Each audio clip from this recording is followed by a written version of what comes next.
satu atap tapi belum nikah. Gitu. Apung Pigai, jangan bilang kumpul kebo, tapi kohabitasi istilahnya ya. Karena kita memang nggak bisa disamakan dengan apapun juga itu. Maaf Bung Pigai, itu istilahnya begitu ya, mau istilahnya. Kalau orang kampung, kalau Anda survei, itu 95% orang termasuk kami yang ada di dalam sini tidak mengerti apa itu yang dimaksud dengan kohabitasi. Ya, baik. Itu kumpul kebo lah. Perumusan norma yang digunakan dalam pasal kohabitasi itu adalah hidup bersama sebagai suami istri tanpa ikatan perkawinan. Jadi rumusan normanya demikian, Bang Karni. Nah, oleh karena itu Bang Karni, jalan tengahnya adalah yang pertama kita menjadikan itu sebagai delik aduan.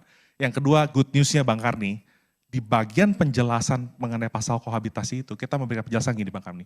Dengan berlakunya ketentuan ini, maka semua peraturan perundang-undangan lain yang mengatur perbuatan yang sama dianggap tidak berlaku lagi Bang Karni. Jaminan bahwa kalau tidak ada pengaduan, tidak akan ada proses hukum. Tidak akan ada orang yang punya lagi alasan untuk menggerebek karena itu konteksnya delik aduan Ya, Bang Karni. Terima mungkin kasih. barangkali respon saya kalau masalah kumpul kebo itu memang bisa menimbulkan masalah. Karena tidak mungkin orang yang berkumpul itu dia mengaduan. Ini sebenarnya pasal yang nggak masuk akal Pak. Padahal itu kumpul kebo itu di dalam norma yang berlaku di masyarakat, norma sosial itu nggak dibolehkan Pak.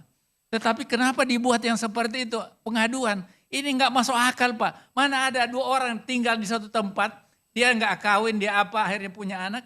Ada orang yang mengadukan, siapa yang mengadukan? Ini agak keras ya yang saya bicara ini. Mungkin mohon maaf dan mohon diizinkan. Kerasnya begini, saya agak friendly speaking, agak terbuka. Saya tidak perlu edit-edit. Orang Islam boleh nikah laki-laki istrinya sampai 4. Yang sah 1 oleh negara. Yang 3 itu kumpul kebo nggak? Menurut hukum ini. Ini orang Islam yang saya bicara ini. Kepentingan mereka ini. 3 itu kumpul kebo nggak masuk kategori. Bagaimana mendudukan mereka ini yang seorang laki-laki yang istrinya menurut agama yang dianut boleh menikahi 4. 1 boleh sah. Tetapi yang 3 ini sah nggak menurutmu? Sehingga apakah mereka kategori kumpul kebo? Tidak. Kita mainnya agak keras-keras saja.